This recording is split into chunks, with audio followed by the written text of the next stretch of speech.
Hola, ¿qué tal? Esta es una ocasión distinta, me atrevería a llamarla especial, pues tuve un invitado y estuvimos hablando de algunas ideas que previamente yo había manifestado en una clase o en el pasillo. Eso es un capítulo sutilmente distinto, lo estoy publicando con mínima edición, principalmente porque no he tenido tiempo de editarlos y creo que parte de la idea de estas conversaciones es que sean en confianza y conciencia y honestas, completamente honestas. Podemos equivocarnos y después corregir los errores que hicimos, pero de manera importante no hay que dejar de tener estas conversaciones. Los invito desde luego que si también quieren participar, ya sea por inquietudes personales o incluso cosas que, como en este caso mencioné en una clase o en el pasillo, y quieran discutirlas, quieran saber más. Siempre son bienvenidos. Ahora los dejo con el video y espero verlos, oírlos pronto. Estamos grabando, perfecto. ¿Cómo están todos? Bienvenidos a una más de estas conversaciones. Hoy tenemos un invitado, Oscar, que ha comentado en el canal y además me tiene una par de preguntas específicamente a mí. Por eso ahora no está Daniel, no está ocupado y no lo tenemos aquí hoy, pero también le pasaremos las preguntas sobre cosas que yo dije. Entonces creo que es muy apropiado que yo específicamente responda en cuanto a lo que yo dije. Entonces, Oscar, ¿cómo estás? Bienvenido. Eh, Hola, Len. Muchas gracias por la invitación.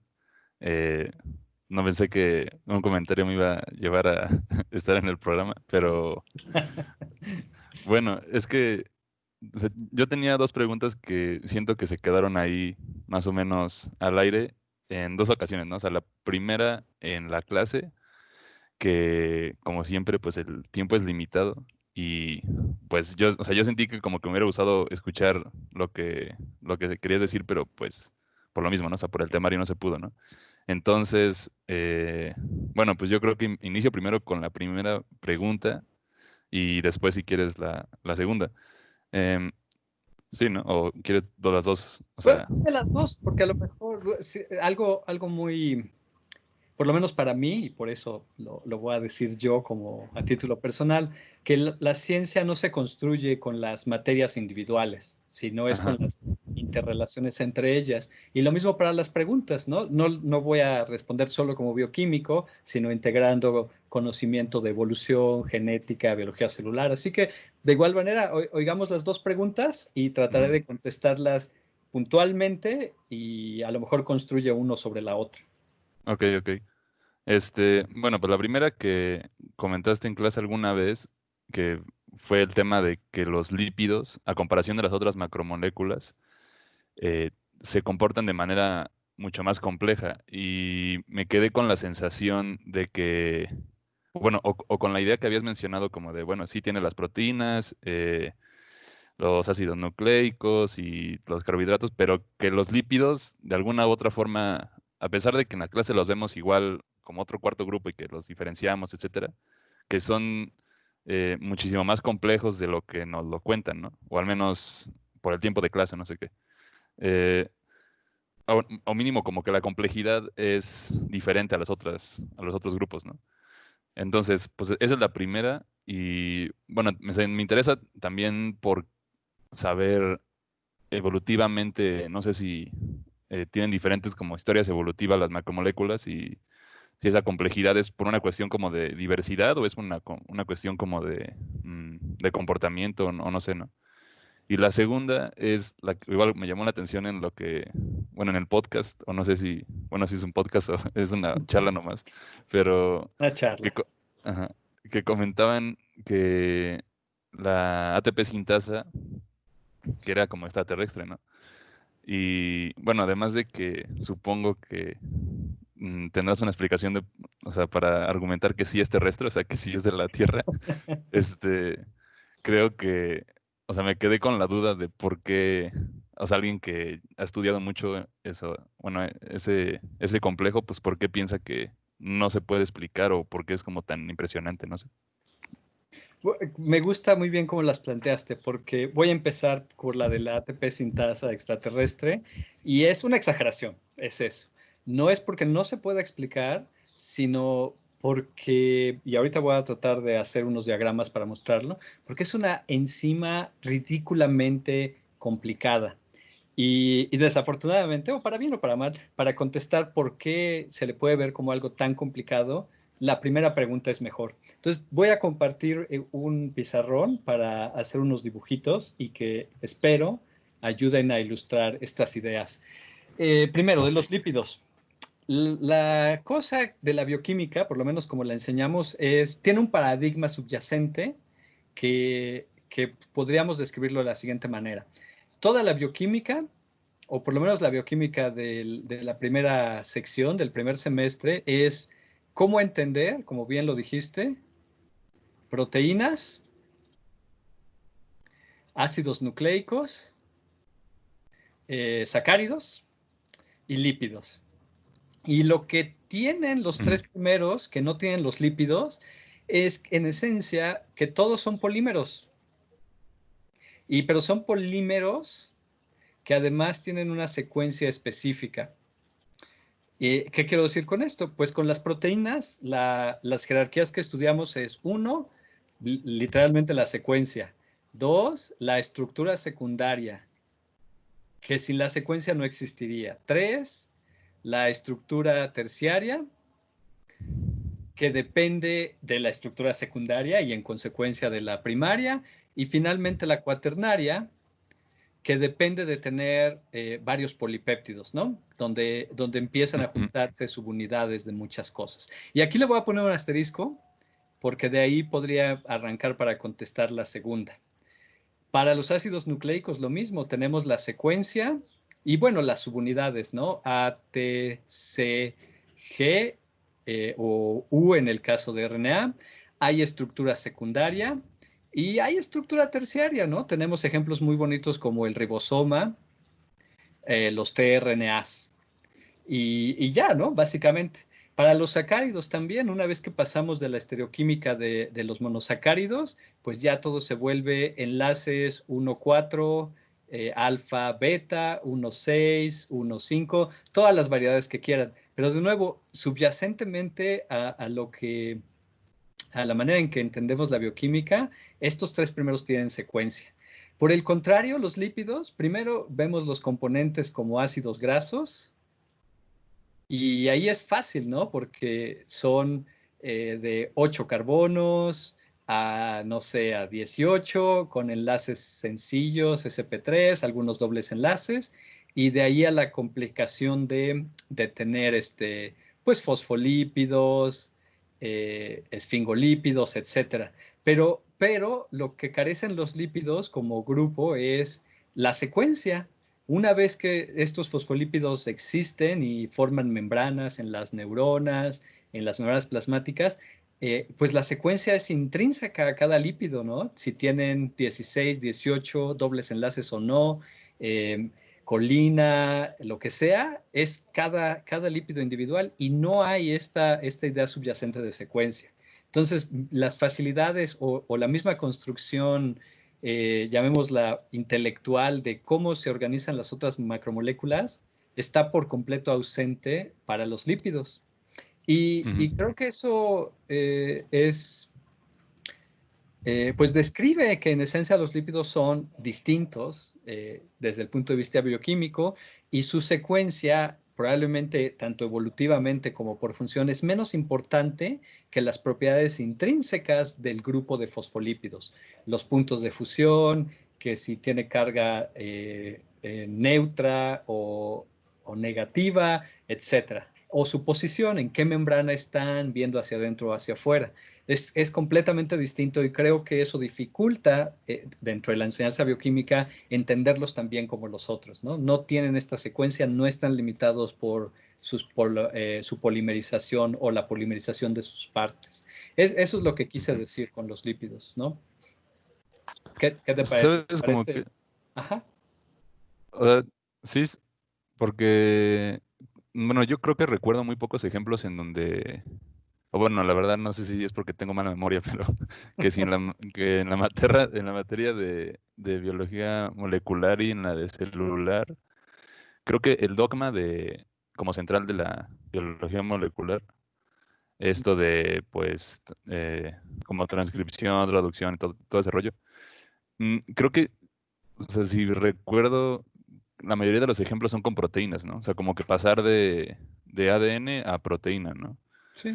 Eh, y entonces, como que también, por ejemplo, en la historia que yo siento que me construyo o sea, de cómo fue funcionando y evolucionando la vida y, o sea, más o menos pues, de cómo funciona, pues, a nivel molecular, siento que sí tengo como claro, bueno, del ADN, cómo pasa de, no sé, de una información así genética a una proteica, pero creo que tal vez nos faltó como más ejemplos de cómo pasó de la parte genética a la lipídica y como que, o sea, realmente como ver los diferentes formas de, sí, de traducir o sea, los genes a todos los diferentes tipos de los lípidos, ¿no? Bueno, o sea, Sí, mínimo es lo que yo siento, no sé. es un muy buen punto. Vemos a través del dogma de la biología molecular, solo se piensa en los ácidos nucleicos, en los repositorios de información en el DNA, la transmisión de esa información al RNA y finalmente su manifestación, la podríamos llamar así, como una actividad o un fenotipo en proteínas. Y los lípidos sí están completamente ignorados. De hecho, esa es como una de las grandes fallas del dogma de la biología molecular, que como es un sistema unidireccional cerrado, pues no habla ni siquiera de las ubicaciones del DNA, del RNA y de las proteínas, que cuando vemos biología celular es donde empieza a verse que los compartimientos hacen el espacio, más que los compartimentos, la distribución del espacio hace toda la diferencia para las funciones y en esencia para la fisiología celular, ¿no? Cómo se comportan las células. Sí, es en efecto, pues correlaciona filosóficamente con lo que decía al principio, ¿no? Una sola materia de las que se estudia en ninguna carrera es suficiente para entender el todo y hay que traer conceptos de varios lugares, ¿no? Y eh, sí, pues es el tipo de cosas que hay que discutir. Los Sí, lípidos, no. ¿cómo, no? Y aquí Y, estamos y- ignorando muchísimas cosas. Las glicoproteínas, los glicolípidos, que son las intersecciones de estos grupos que planteé en el pizarrón. sí, claro, o sea, porque además, como que trayendo conceptos sociales, o sea, de ciencias sociales, tal vez faltaría como dices, ¿no? O sea, una biología celular o molecular como con interseccionalidad, o sea, que sí te enseñen los 4 tipos principales. Sí, son 4, ¿no? Sí. Y además como que, o sea, que además como las interrelaciones entre, o sea, las posibles como moléculas que están entre uno y otro grupo, ¿no? O sea, porque sí, no, o sea, las glicoproteínas o sea, se clasifican como proteínas porque supongo que la mayoría de la estructura está conformada por proteínas, ¿no? Y ya lo otro nada más es como algo, eh, pues añadido de lípidos, pero, Sí. ah, ajá. Eh, pero, por ejemplo, sabes, como que también me hubiera gustado que en biología evolutiva nos hubieran dado más, además de como procesos generales, también, por ejemplo, evolutiva, pero ya un poco a nivel molecular, ¿no? Porque, digo, o sea, volviendo a lo del dogma central de la biología molecular, entiendo por o sea, por lo que sugiere ese dogma de que el ADN pasa a proteínas, ¿no?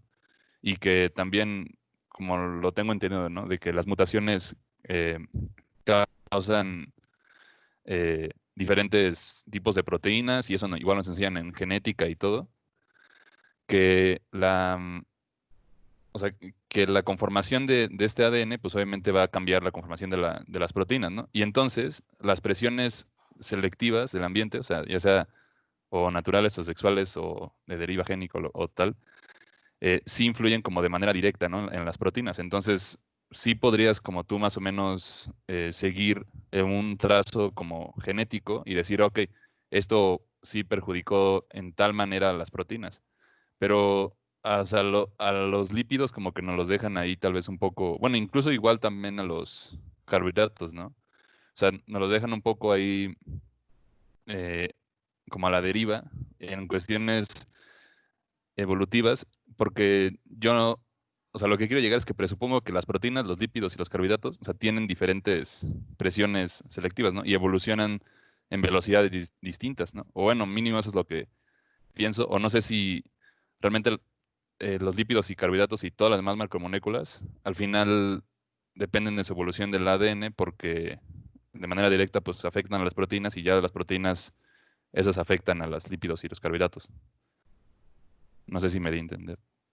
Más o menos. Bueno, creo que lo primero que debería decir es que el dogma de la biología molecular es solo un paradigma muy, muy sencillo, muy, muy incompleto e incorrecto. Al principio preguntabas y la voy a replantear tu pregunta de otra manera, que si todo se podía explicar con ecuaciones. Y la manera en que yo veo esa idea es al contrario, si el universo es determinístico, ¿no? Si todo para lo que conocemos sus variables, voy a poner una ecuación de la recta, por ejemplo, o bueno, puedo estar equivocado, necesitamos un fact checker en el programa, pero bueno, una relación entre variables, si esto define al universo. Y la realidad es que gran parte de las matemáticas que usamos para describir el universo son empíricas. ¿Qué quiere decir esto?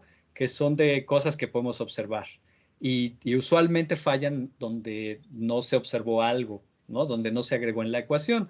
Y el paradigma, al menos yo como lo quisiera ver, el paradigma moderno son justamente las divisiones entre la física relativista, la mecánica cuántica, y esto es meramente del mundo en general, ¿no? Nada de biología, nada de solo física o química, sino el universo, la gravedad y las fuerzas atómicas de corta distancia. Y hago este diagrama así porque las ecuaciones de uno y otro no Creo que funcionan me cuando estás se aplican entre sí. compartiendo la...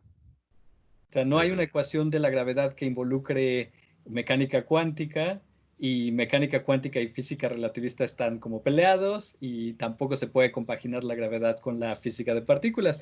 Y esto no es porque, no quiere decir nada más que como seres humanos, pues todavía no entendemos el universo y lo que sabemos y lo que manifestamos en ecuaciones aún no es suficiente para que corresponda con lo observado. Y ese mismo panorama de la espérame, déjame comparto esto. Ese mismo panorama de la física moderna, si lo queremos llamar así, es real para toda la biología. O sea, con el dogma central de la biología molecular, todo lo que se ignoraba, la epigenética. Cómo los virus rompen con el paradigma de la biología molecular usando RNA para modificar RNA, pasando la información del RNA al DNA.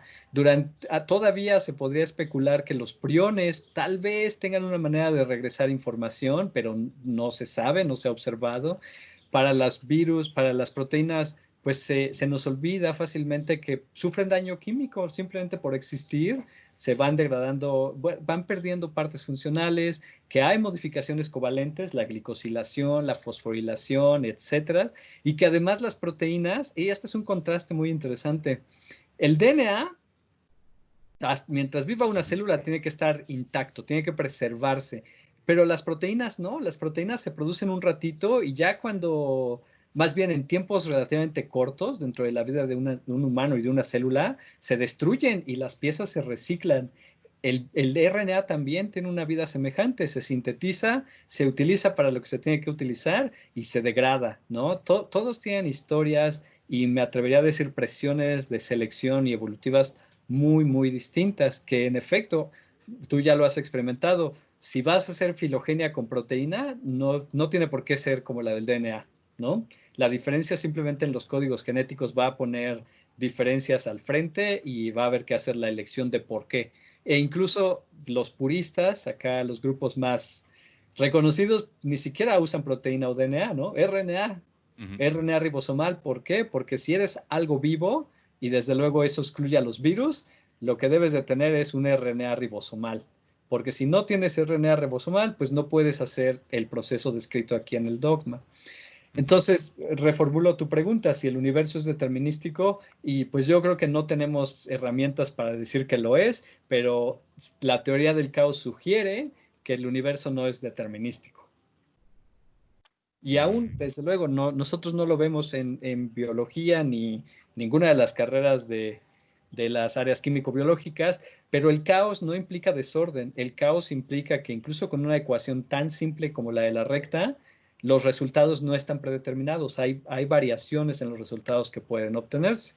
Y un ejemplo, que no quiero poner más ecuaciones ni cosas por el estilo, es cuando se resuelve con la llamada regla del chicharronero, una ecuación.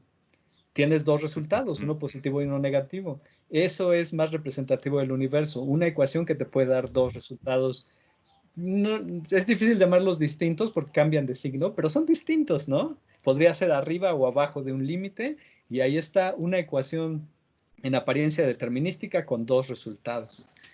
Eso es lo que veo de tu pregunta, que entendemos muchas cosas en una manera fragmentaria y todavía no entendemos como conjunto.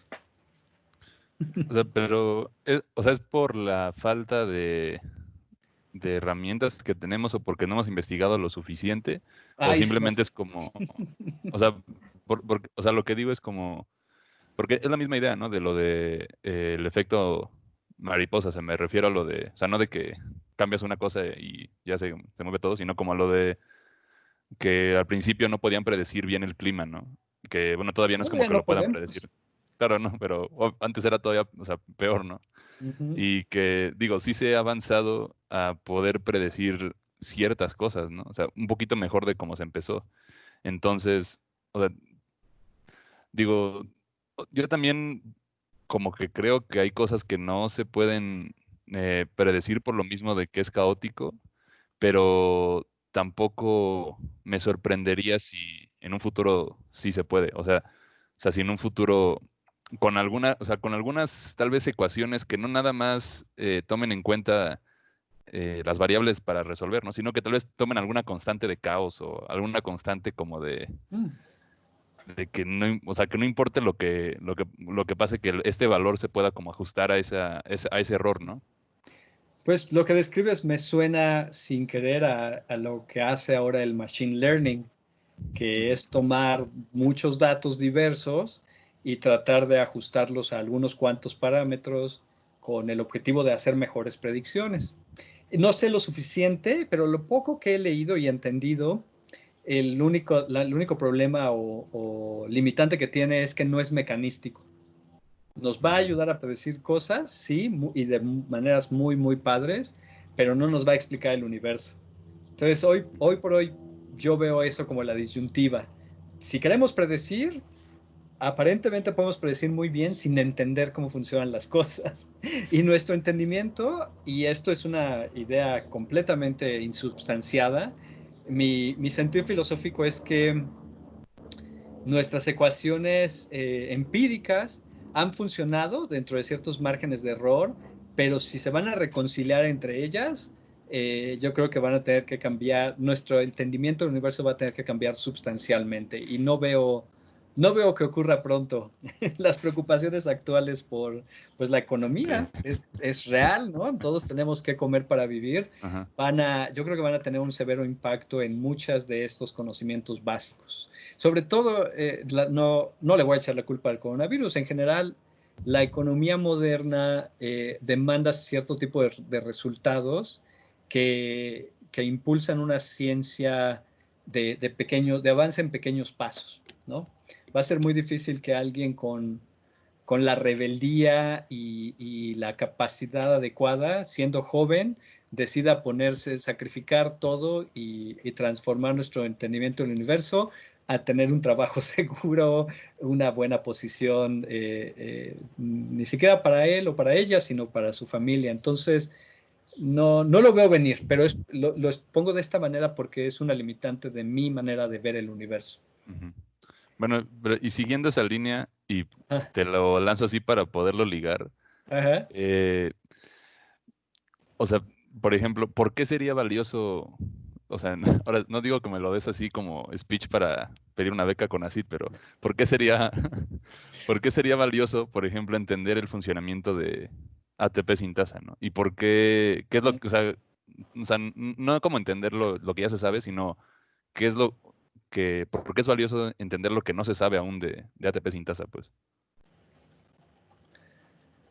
Es demasiado cercano a mí la ATP sintasa como para que sea objetivo. Entonces eso lo pongo por delante para que Ok, si hablo muy bien de la TPASA, pues en realidad fue mi primer amor en la ciencia. La TPASA me fascinó desde que vi sus dibujos muy simples en aquel entonces en los libros de bioquímica. Y la TPASA, pues voy a empezar como te quería contestar originalmente y un ok. poco siguiendo los paradigmas. Cuando llevamos la clase de bioquímica, y comparto otra vez mi pizarrón, la cosa era así, ¿no? Ya que veíamos estructura primaria, secundaria, terciaria y cuaternaria, teníamos algunos pocos ejemplos de proteína, ¿no? Como primaria, perdón, como de primaria hasta terciaria, mioglobina.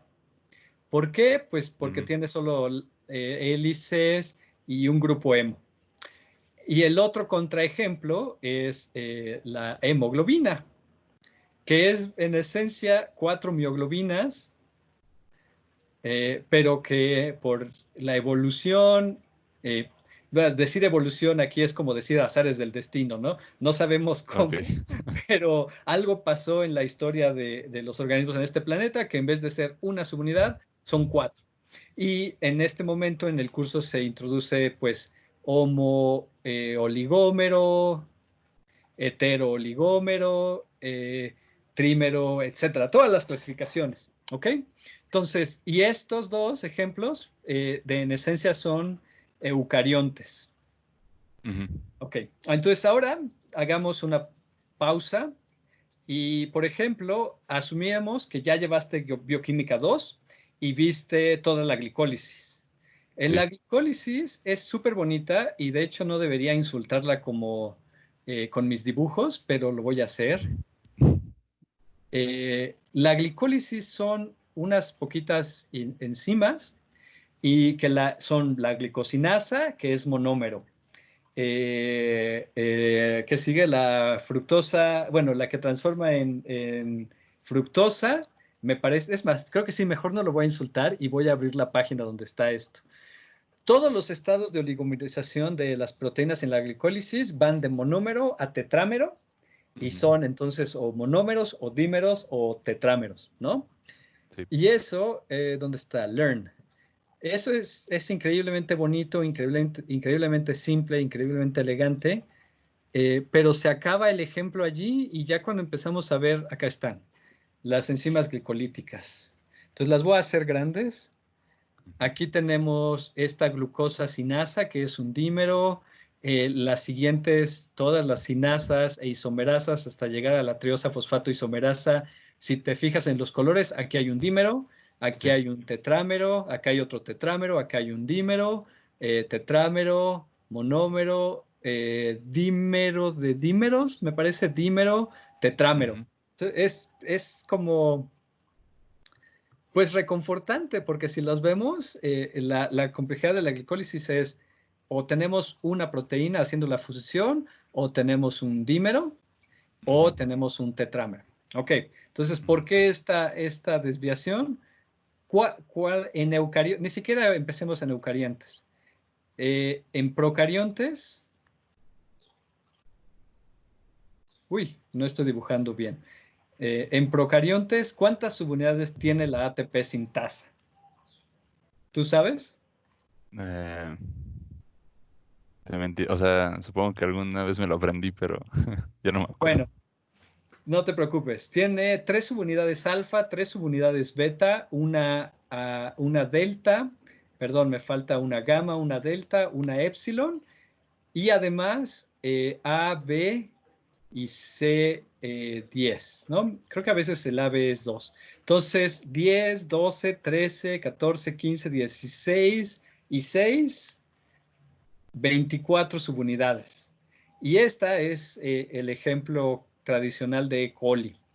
Ujú, Pues ya de entrada tiene muchísimas más unidades que cualquier enzima de la glicólisis. sí, sí. La mitad de están embebidas en la membrana. Ujú, La otra mitad está viendo al solvente o al citoplasma, si quieren. ujú. Y ya aquí en el sistema más simple es súper complicada. ¿Cuántas unidades tiene hoy por hoy esa proteína en eucariontes, yo ya le perdí la pista. O sea, tenemos las mismas alfa, beta, gamma, delta y epsilon, pero además tiene una proteína inhibidora, además de A, B, C, que a veces creo que esto puede llegar a ser 12, tiene F, G, H, I, tiene una plétora de subunidades más. Entonces, si ves lo que revisamos en bioquímica de mioglobina y hemoglobina, eso es como muy fácil evolutivamente, ¿no? Sí, Ni siquiera la duplicación del gen para distinguir hemoglobina alfa y beta. La duplicación del gen es fácil. Se oligomeriza, pues solo hay más. La glucólisis es casi ejemplo de lo mismo, monómeros, dímeros, tetrámeros. Pero ves a la ATP sintasa, ¿qué pasó aquí? ¿De dónde salieron todas estas subunidades? sí. Y no, la ATPasa no es única. Si ves al complejo 1, en cualquier sistema que quieras, son un montón de subunidades. El complejo 2, el complejo 3 y el 4, todas son unas proteínas, si la glicólisis son pues los grandes gatos del reino animal, el complejo 1, 2, 3 y 4 son ballena azul, tiburón ballena, elefantes, mamuts, son enzimas Sí. ridículamente complejas. Y pues la burla un poco, el comentario tal jocoso es, pues esta es marciana, ¿no? No pudo haber salido de la misma evolución. O si Ajá. salió de la misma evolución, no lo entiendo cómo ocurrió. Porque aparte, De ahí viene ese comentario, pero fíjate ajá. que incluso, y bueno, sí, dime lo que quieras decir, porque estoy pensando, tu pregunta me puso a pensar que eso es lo más padre de las preguntas. Sí, Sí, o sea, porque aparte se presume que, bueno, o sea, no todo, pero sí, o sea, bastantes cosas que han evolucionado, se supone que es lo más simple o lo que menos como que excesos de materia que en el organismo tengo que usar, eh, o sea, para hacer los procesos, ¿no? que tiene, pues. Entonces, como que el hecho de que tenga tantas proteínas y que yo creo que, o sea, en algún punto de seguro tuvo mucho más y se tuvo que simplificar a todas esas, ¿no? Entonces, no sé, o sea, sí está como quién sabe. bastante cañón saber evolutivamente, o sea, yo creo que, pues sí, o sea, resolver la evolución de esos complejos, yo creo que pues sí, no sé, mínimo te da un Nobel, lo digo así, mínimo, ¿no? Está muy cañón. Pues no lo sé que estamos muy lejos, que no tenemos idea, eso es lo que puedo decir. Pero algo que me pusiste a pensar con tu pregunta es, ¿qué pasaba en Luca? Bueno, podemos dar por sentado que al menos una parte de la glucólisis ya debería existir. Y de acuerdo a lo que estuve leyendo, es una ATPasa sutilmente distinta, la vacuolar, la que ya existía en Luca.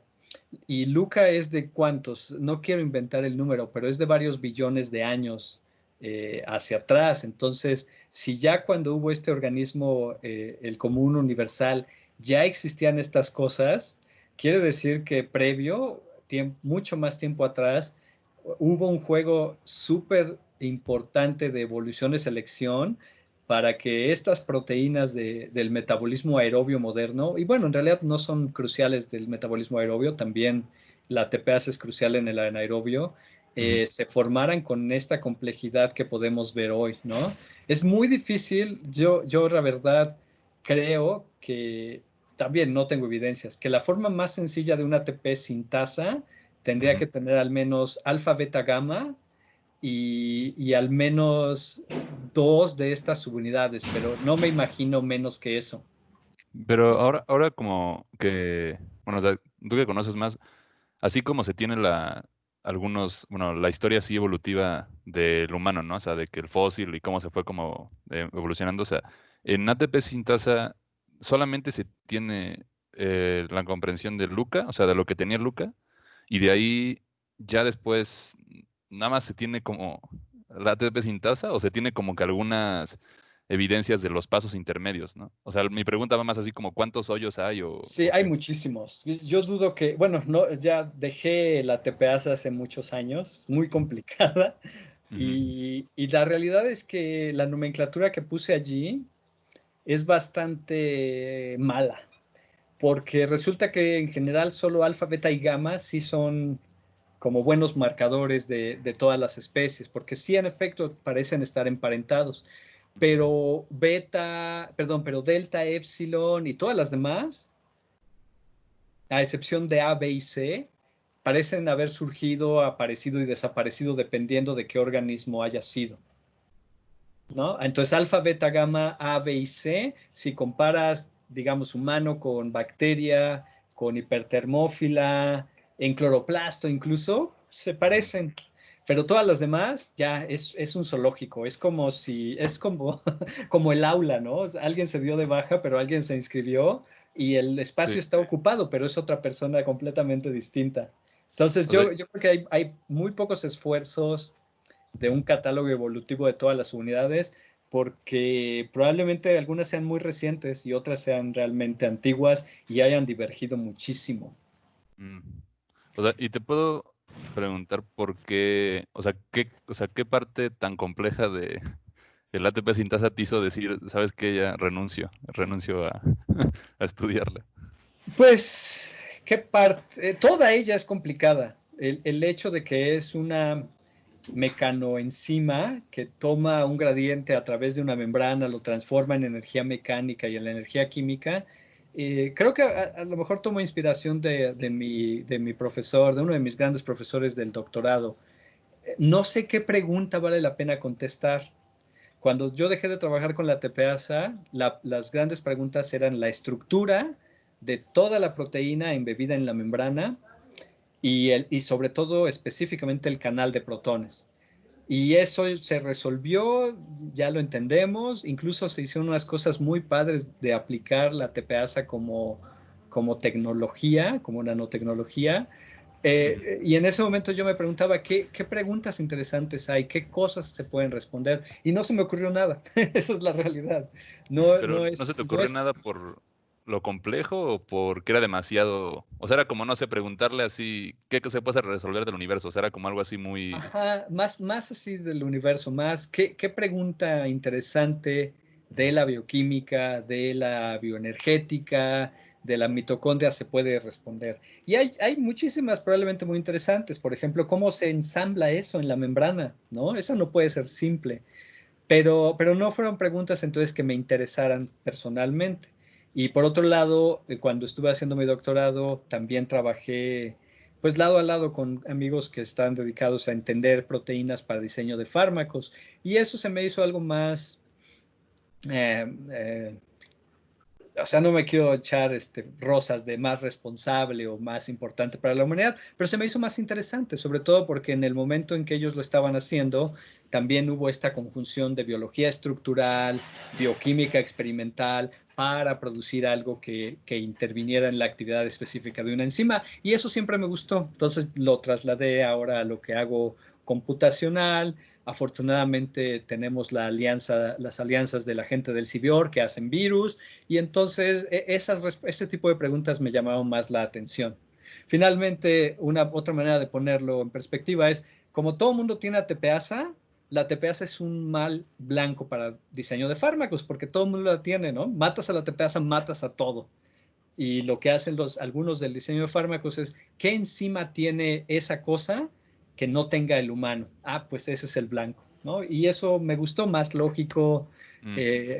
Sí, creo que puede hacer algo, creo que podemos resolver preguntas, si no que me den un premio Nobel, que no lo estoy buscando, no es mi intención, pero que Ajá. ayuden a avanzar la ciencia en áreas de la salud principalmente, que hoy por hoy, pues las condiciones de esta pandemia lo ponen muy al frente, ¿no? De la importancia de la ciencia en la sociedad. O sea, entonces, o sea, bueno, ya volviendo a la pregunta, esa es la razón por la que se debería de investigar ATP sintasa. O sea, mínimo todo el funcionamiento, ¿no? O sea, no, porque digo, o no mínimo ahorita ya me lo vendiste como muy importante, porque si dices, ¿no? Pues si los fármacos o mucho de la forma de atacar alguna enfermedad depende de cómo destruir, cómo manipular este ATP sintasa diferente de cada cosa, eh, pues no sé, o sea, yo creo que sí es algo como muy urgente, no sé, o sea, bueno, mínimo Pero ciencia yo no básica de ahí, escogería ¿no? la TPasa y voy a poner otra vez el ejemplo del coronavirus. los virus no tienen sistema de energía. Entonces no serviría para eso. Sí, pues sí. Curiosamente además, algo que ocurre, creo que lo vimos brevemente en celular, tomaste celular conmigo, ¿no? Sí. Que hay algunos complejos respiratorios que en vez de producir gradiente de protones, solo producen calor, solo descargan el gradiente de energía y eso es importante para la maduración del fruto, la transformación de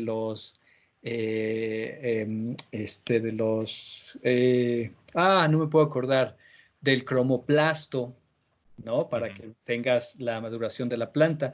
Esos complejos son también bastante interesantes en ese contexto, porque también algunos parásitos han tomado esos atajos donde no tienen toda la cadena respiratoria. Entonces, la tepeasa, insisto, creo que es demasiado común como para que sea un buen blanco. Mm, Algunos complejos respiratorios podrían ser buenos blancos, pero para los virus nada de esto sirve porque no tienen nada de eso. ujú. Los virus tienen otros mecanismos súper exóticos y esos vamos a tener que resolverlos de otra manera. Tengo unas ideas, pero no las quiero decir ahora porque me han costado en realidad sangre y quiero Ok. poner a trabajar a unos doctorantes primero para ver si no van a funcionar. Si no funcionan, se las platico y con más razón si funcionan, pero será después. No quiero decir mucho, me van a ganar la idea. Ajá. Ok, no, pues sí, creo que sí es medio extraterrestre entonces. A lo mejor yo no, pero tú o tu generación o alguna subsecuente, tenemos suficiente información y suficientes herramientas como trazar en paralelo todas las historias evolutivas de estas proteínas, ¿no? Ujú. Hoy por hoy lo que yo he leído, incluso seguir dos genes en paralelo es súper complicado, ¿no? Imagínate seguir 24 o más al mismo tiempo.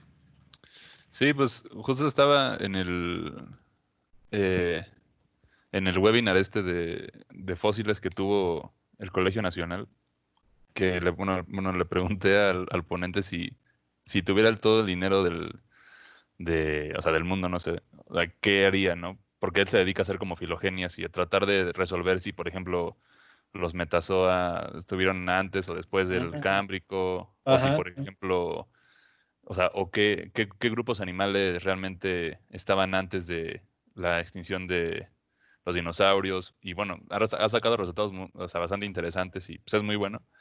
Le pregunté que si para qué ocuparía el dinero, ¿no? Si para sacar más fósiles o si para sacar más genomas.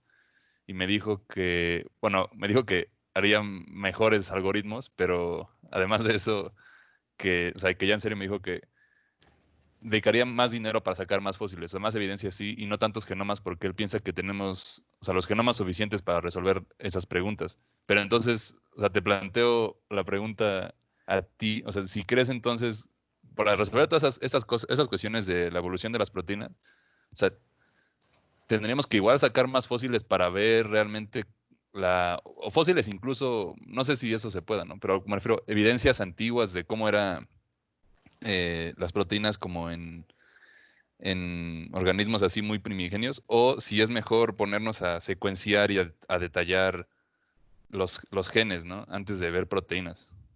Yo creo que ninguna de las dos, ¿eh? Chale, es que... Bueno, primero, la respuesta a la pregunta, ¿qué haría si tuviera fondos ilimitados? Pues más estudiantes, porque la verdad, algo que me gusta resaltar en los seminarios que doy es que es de estas pláticas de donde salen las ideas. Yo tengo mis ideas, pero no tienen ni por qué estar correctas ni ser las únicas. Y conversando con los estudiantes de licenciatura, de maestría, salen preguntas interesantes que yo no había contemplado y que a lo mejor podemos responder con más claridad e incluso con mayor impacto que cómo era la tepeasa hace 5 billones de años. Entonces yo lo dedicaría a eso. Creo que secuenciar más genomas, la verdad, yo no he visto realmente un buen uso dentro de mi área de los genomas. Es súper complicado entenderlos y obtener información del panorama de los genomas hoy en nuestro planeta y luego extrapolarlo billones de años para atrás. A veces no quiero faltarle respeto a nadie que haga filogenias, pero a veces se me hace como muy ilusorio, ¿no? Es como tomar para mí es como tomar hoy el número de casos de coronavirus y predecirlo en 2 años o tratar de predecir cuándo empezó la pandemia hacia atrás, sin más datos que los puntos que tenemos hoy. O sea, es algo complicado y asumimos muchísimas cosas, pero no veo cómo nos lleve más lejos. Ahora, el machine learning, los muchos intentos de inteligencia artificial, a lo mejor pueden traer respuestas interesantes que más que respuestas sean nuevos paradigmas para explorar. Entonces, no sé, realmente no sé qué valga la pena hacer con el dinero en esos 2 rubros. Y hay otro aspecto muy interesante que, déjenme ver, no lo tengo a mano porque apenas un ex compañero del doctorado estuvo haciendo diseño de nuevo de proteínas y algo muy interesante de los métodos que aprendió a usar es que generan proteínas que tienen estructuras secundarias y terciarias e incluso cuaternarias que se ven en la naturaleza, pero las secuencias no tienen nada que ver con la naturaleza. Y eso a mí lo que me dice es que están explorando un espacio de secuencias completamente distinto, al grado que las proteínas que ellos pueden crear no son inmunogénicas, no son degradadas por las células, son otra vez, entre comillas, alienígenas. Y si hemos logrado dominar algo así sin entender toda la historia de las proteínas, pues veo muy difícil que nosotros, seres humanos limitados con la información que tenemos, logremos lo mismo. Entonces yo recibiría el dinero para los estudiantes y para emprender pequeños proyectos. Y a lo mejor proyectos incluso más inocentes que secuenciar para inferir. Hay una idea que se las regalo si la quieren usar. Desde hace mucho tiempo le he dicho a varios amigos, pero ¿qué tal si generamos todas las secuencias posibles para dentro de, no sé, 160 aminoácidos y vamos a explorar cuáles de esas millones de combinaciones realmente logran plegarse y cuáles de esas logran tener la función? Solo para entender cómo podría haber ocurrido esta selección, cuántas se perdieron en el camino, por qué, porque no funcionan, porque no son estables, porque se pliegan. Hay como muchas maneras y creo que si me quisieras dar el dinero y yo no te lo podría regresar, conseguiría estudiantes que hicieran los experimentos y empezaría una serie de experimentos que no sé, que no lo quiero poner de manera que suene insulto, pero estos experimentos que no sabes si van a salir o no, que a lo mejor salen y nos dan información súper padre, a lo mejor no salen y nos dan información súper padre, pero a lo mejor no tienen sentido y no sirven para nada. Pero esos experimentos arriesgados, que a lo mejor nos sirven más que un experimento cuidadosamente diseñado para responder una pequeña pregunta. ¿Sabes? Lo que quiero decir es como en esencia lo de el origen de las macromoléculas en este vaso con solo amonio, CO2, agua y ¿qué me falta? ¿Y ácido sulfúrico o hidrógeno? Algo así, un experimento tan fundamental como ese. ¿De dónde surgió la materia orgánica? Sí, no, pues ojalá sacamos más dinero para investigación. Pero pues, no sé, pues gracias por responder las preguntas. La verdad es que siento que ya me quedó, bueno, creo que salí con más preguntas, creo, que con Ese es el objetivo, ese es el objetivo. Si fuera una clase, me sentiría un poco mal porque no podemos responderlas. Pero la ciencia no se acaba en el aula, ¿no? Sigue adelante, crece con estas conversaciones. Yo por eso, y Daniel también, los invitamos siempre a que nos pongan comentarios, se suscriban, nos pregunten. Finalmente, tal vez no tengamos todas las respuestas, pero en el peor de los casos nos hacen pensar y eso es súper importante, pensar.